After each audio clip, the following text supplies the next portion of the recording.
Alhamdulillah pada pagi ini kita membaca kitab Penawar Bagi Hati, sambungan kepada pagi kemarin. Itu masih lagi dalam perbicaraan berkaitan dengan sifat yang dilarang oleh agama. Apa dia? Syarrut ta'am, iaitu banyak makan. Banyak makan ni di antara sifat-sifat yang dilarang oleh agama kerana ianya mengundang banyak kejahatan. Hari ini sambungan muka surat 75. Muka surat 25. Kitab Penawar Bagi Hati. Dan ketahui olehmu bahawasanya bagi lapar itu, kata dia, lawan kepada banyak makan adalah lapar.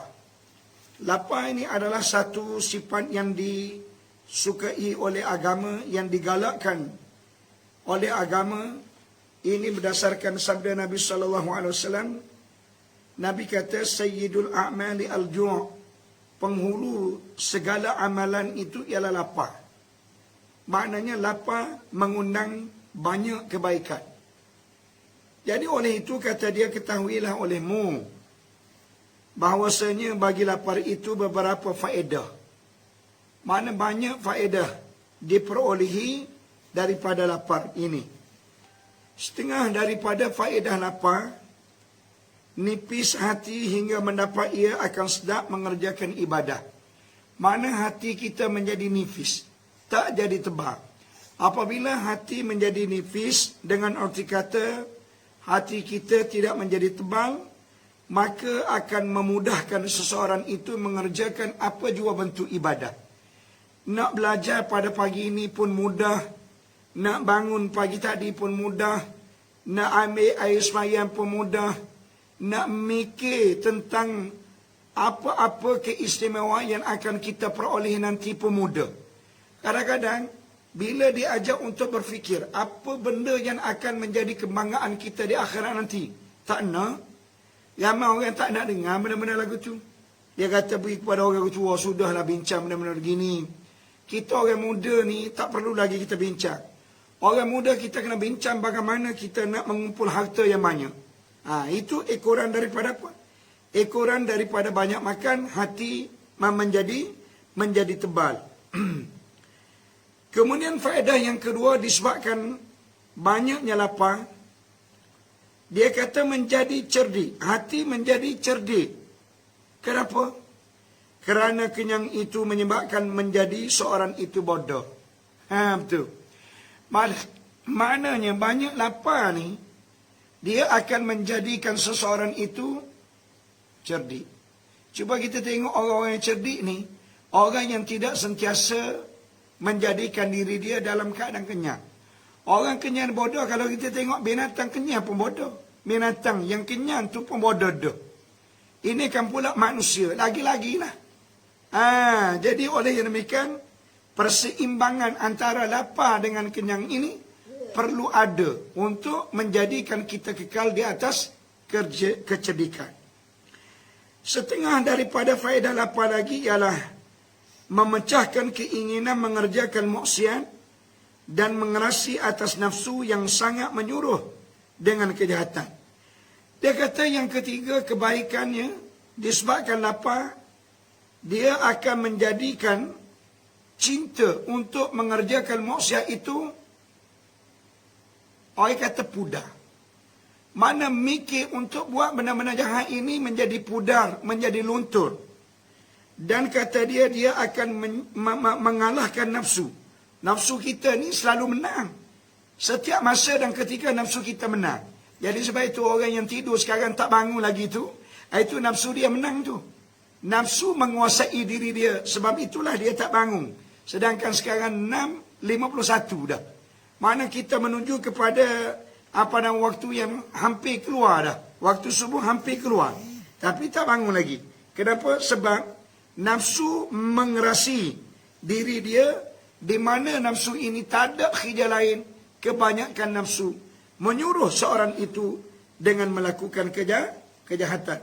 Sebab itulah disebut oleh para alim ulama, nafsu ini dibahagikan kepada 7. Yang pertama dia kata nafsu ammaratun bisu. Nafsu yang menyuruh seorang itu melakukan kejahatan, itu nafsu yang berlaku kepada semua orang-orang kita. Orang awam ni, Kak Zainab pun ada nafsu ni, Kak Maziah pun ada, Kak Rahimah pun ada, Saudara Ali pun ada, saya pun ada. Nafsu yang ada pada diri kita ni biasanya ammaratun bisu. Dia mengarahkan kita supaya buat benda-benda jahat. Yang kedua, ada dalam tubuh badan kita ni nafsul lawamah. Nafsu lawamah ni maksudnya ibadah pun dia buat, dosa pun dia buat. Mana sama antara ibadah dengan dosa, itu nafsul lawamah. Jadi ini tidak berlaku pada kita orang awam. Orang awam ni yang pertama tu, nafsu ammaratun bisu. Nafsu yang menyuruh ke arah kejahatan itu biasanya berlaku kepada kita. Sebab itu kalau dikira dalam sehari, kebaikan kita dengan kejahatan kita sudah tentu kejahatan lebih banyak. Yang ketiga nafsu mulhamah, iaitu nafsu mulhamah ni banyak melakukan amal ibadah, sikit melakukan maksiat, iaitu nafsu mulhamah. Ini juga orang-orang yang dekat dengan Allah Ta'ala. Yang keempat nafsu mutmainnah, nafsu yang tenang. Ini pangkat wali-wali. Wali Allah Ta'ala sahaja yang ada nafsu ni. Allah Ta'ala menceritakan dalam Al-Quran, ya ayyatuhan nafsul mutmainnah, wahai nafsu mutmainnah, irja'i ila rabbika, kembalilah kamu kepada Tuhan kamu, radiyatan mardiyah, dalam keadaan kamu redha Allah, Allah pun redha kamu. Wadkhuli fi ibadi, masuklah kamu dalam kumpulan hamba-hamba aku yang aku kasihi. Wadkhuli jannati, dan masuklah kamu semuanya ke dalam syurgaku. Ini bagi mereka yang mempunyai nafsu mutmainnah, iaitu para wali. Yang kelima nafsu radiyah. Nafsu ni apa sahaja yang Allah Ta'ala perintah kepada dia, dia redha belaka. Tak kira sama ada perkara itu menyusahkan dia ataupun menyukakan dia, dia redha belaka-laka. Kenapa? Sebab dia ingat yang memerintah itu adalah Allah.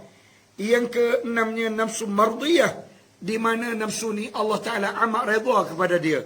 Yang ketujuhnya nafsu kamilah, nafsu yang paling sempurna, iaitu nafsu yang ada para nabi-nabi. Ini pembahagian nafsu seperti mana yang disebut oleh para alim ulama. Maknanya apa? Maknanya kebaikan daripada melaparkan diri menyebabkan seorang itu menjadi tumpul untuk mengerjakan maksiat, dan akan menyebabkan nafsu dia sentiasa kalah.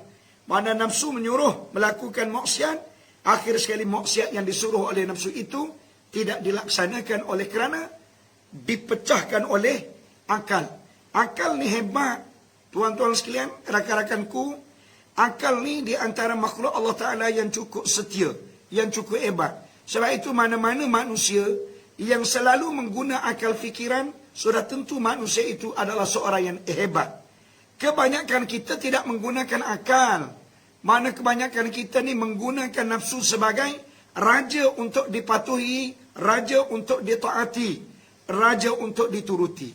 Mana dia satu ketika, setelah mana Allah Ta'ala menjadikan beberapa makhluk, di antara makhluk yang Allah Ta'ala ciptakan adalah makhluk yang bernama akal, dan makhluk yang Allah Ta'ala ciptakan adalah makhluk yang bernama nafsu. Jadi Allah Ta'ala panggil, satu hari Allah Ta'ala panggil akal. Nak tahu akal dengan nafsu ni, walaupun kedua-duanya adalah makhluk Allah, nak tahu mereka, antara mereka ni siapa dia? Orang yang dengar dan patuh kepada arahan Allah. Lalu Allah Ta'ala pun panggil akal. Ya akal, wahai akal, ta'ala, datang ke sini. Akal pun datang, muncul di hadapan Allah. Lalu Allah Ta'ala tanya, man anta wa man ana? Siapa kamu, siapa aku? Allah Ta'ala tanya akal ni, siapamu dan siapaku? Apa jawab akal? Akal jawab dengan penuh kesopanan, dengan penuh ketertiban. Anta Rabbi wa ana abduka. Mu adalah Tuhan aku dan aku adalah hambamu. Tengok kemas nafsu. Apa nama sorry? Kemasnya akal. Makna sekiranya kita mempunyai akal, sudah tentu akal akan menguasai kita, memastikan kita kekal di atas kebaikan. Seperti mana akal setelah mana ditanya oleh Allah, man anta wa man ana, siapamu dan siapaku? Akal mengatakan, ana abduka wa anta rabbi. Aku adalah hambamu, mu adalah Tuhan aku. Kemudian Allah Ta'ala panggil pula nafsu. Ya nafsi ta'ali, wahai nafsu, datang sini. Nafsu pun muncul di hadapan Allah. Lalu Allah Ta'ala tanya, man anti wa man ana, siapamu dan siapaku? Apa jawab nafsu? Nafsu jawab, ana wa anta anta. Aku mu. Oh, kemas. Jawapan ni adalah jawapan orang yang sombong. Orang yang meninggikan diri. Orang yang lupa bahawa dia tu siapa dia yang menciptakan. Ekoran daripada itu, Allah Ta'ala memerintahkan malaikat memasukkan nafsu ini ke dalam neraka. 100,000 tahun duduk dalam neraka. 100,000 tahun Allah Ta'ala perintah malaikat memasukkan nafsu dan neraka. Dihumbangnya ke dalam neraka 100,000 tahun. Norizan, lama 100,000 tahun ni. Pada waktu itu belum lagi Allah Ta'ala ciptakan manusia. Setelah cukup 100,000 tahun, Allah Ta'ala perintah kepada malaikat, wahai malaikat, tolong kamu keluarkan nafsu, datangkan dia di hadapan aku.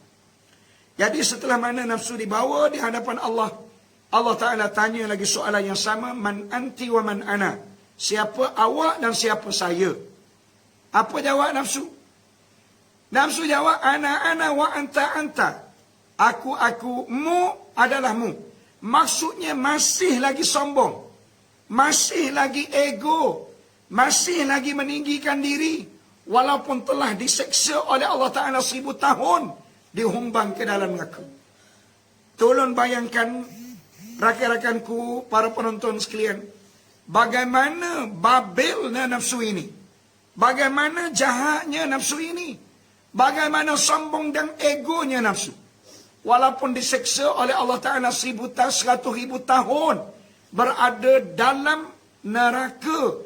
Yang bahan bakarannya tak boleh nak ceritakan bagaimana. Tetapi bila dikeluarkan daripada neraka, masih lagi belagak. Seperti mana orang yang belum dikenakan apa-apa tindakan. Lalu Allah Ta'ala perintah kepada malaikat. Malaikat, tolong kamu bawa dia masuk dalam neraka.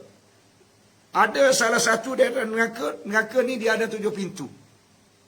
Salah satu daripada 7 pintu itu ada neraka yang dinamakan dengan neraka lapar. Neraka tu bila masuk dalam tu, lapar selapar-laparnya. Dibawa masuk iblis nafsu ini ke dalam neraka lapar selama 100,000 tahun pula.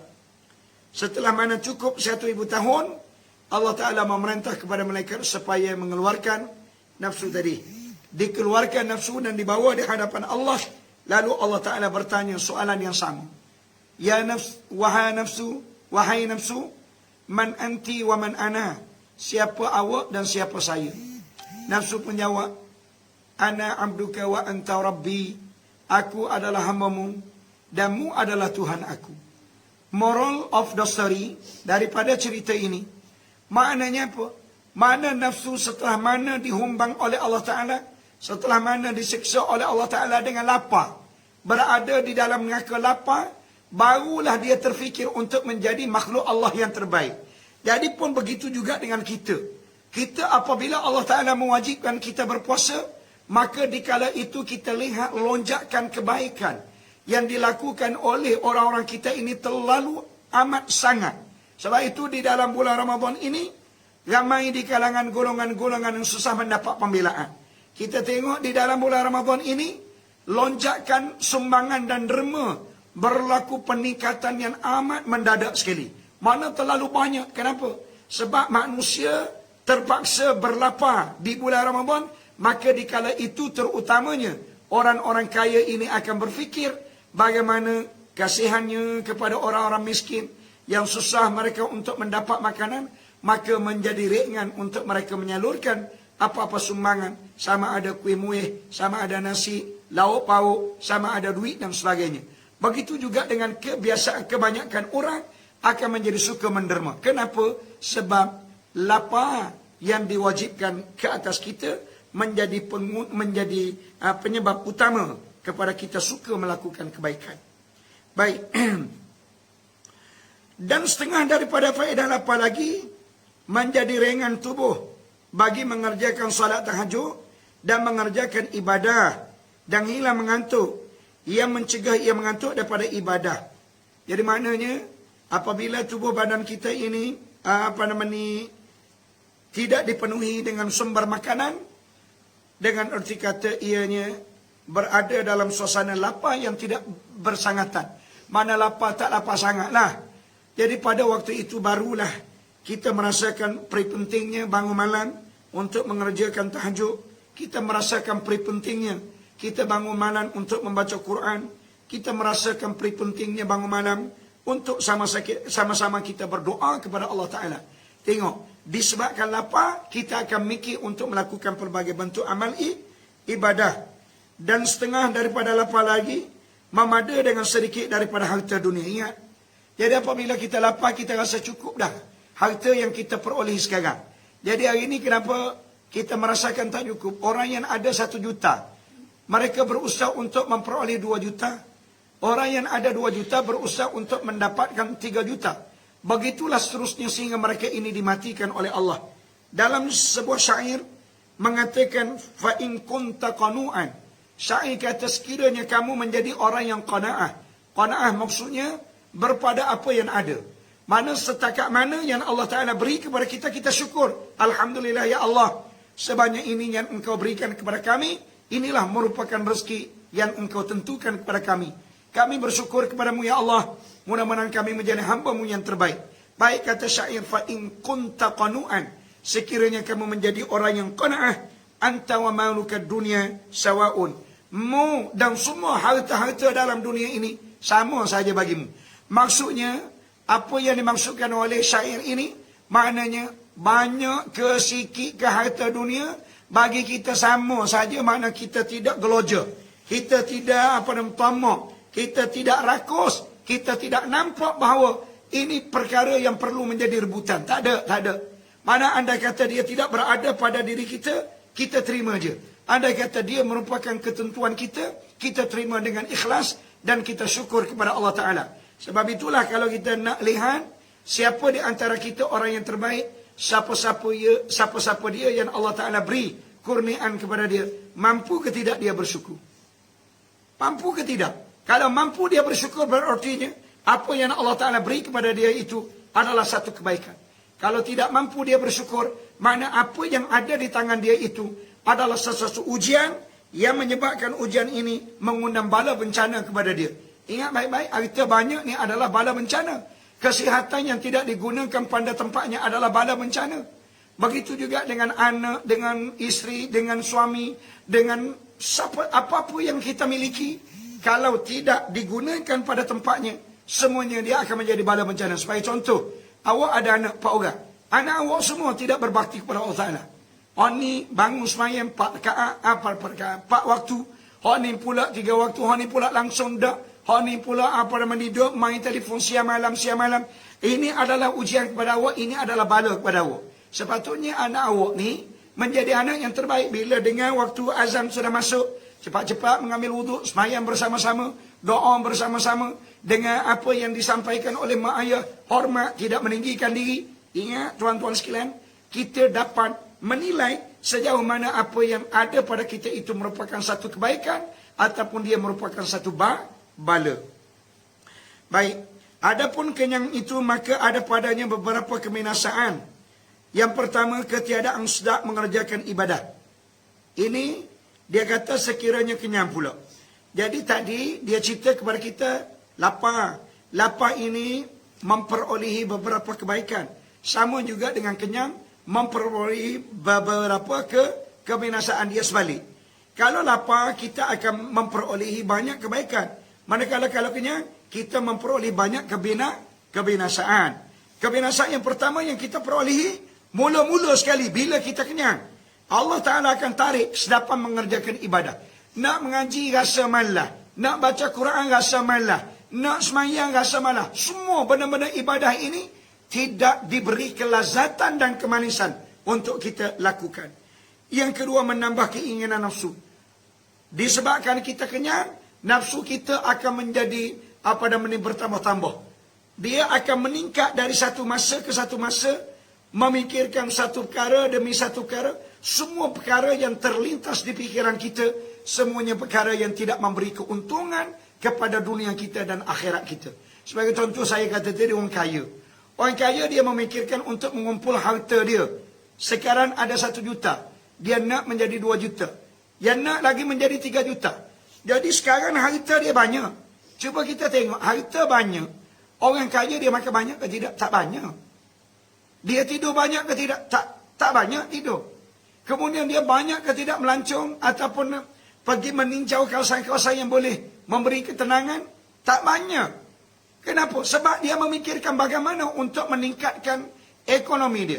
Dia memikirkan bagaimana untuk memperbanyakkan harta dia. Maka pada waktu itu makan pun tak banyak, tidur pun tak banyak, nak berjalan melihat kawasan-kawasan, apa tempat-tempat yang menarik, perhatian pun tak banyak, nak berkecimpung dengan manusia yang baik-baik pun tak banyak, nak datang ke masjid pun tak banyak, nak sembahyang banyak-banyak pun tak banyak, tak banyak. Harta dia makin lama makin banyak, makin lama makin banyak. Akhir sekali umur dia makin lama makin dekat dengan kubur, makin lama makin dekat. Manakala tubuh badan dia makin lama makin sakit, makin lama makin sakit. Lama-lama mati dia pada waktu itu. Akhirnya harta yang banyak-banyak ni menjadi milik siapa? Adakah menjadi milik dia? Tak. Yang menjadi milik dia kita tengok adalah kain putih yang diperpakaikan kepada dia. Sama juga kain ini dipakaikan kepada orang miskin yang mati. Kemudian dia diusun, dimasukkan dalam van jenazah. Van jenazah itu sama juga orang miskin dibawa masuk dalam van yang sama. Kemudian dibawa masuk dalam kubur. Kubur luas dan lebarnya kubur sama juga dengan luas dan lebarnya kubur orang miskin. Ada tu apa hebat dianya? Hebat mana? Jadi di sini kita lihat penghinaan Allah Ta'ala kepada dia. Jadi oleh yang demikian, rakan-rakanku yang ku kasih sekalian, andai kata kita menjadi kaya, kita berdoa kepada Allah Ta'ala sebanyak mungkin, biarlah dengan harta kekayaan kita, boleh membantu menolong orang seramai mungkin. Boleh membantu menolong orang seramai mungkin. Alhamdulillah, saya ada seorang sahabat yang bernama Tan Sri Al-Amin. Tan Sri Al-Amin, bagus dia ni seorang yang barangkali harta banyak kot. Saya pun tak pernah mengkaji dia ni orang yang bagaimana. Tetapi dia ni seorang yang banyak menyumbang kepada tahfiz. Allahu Akbar, banyak dia ni.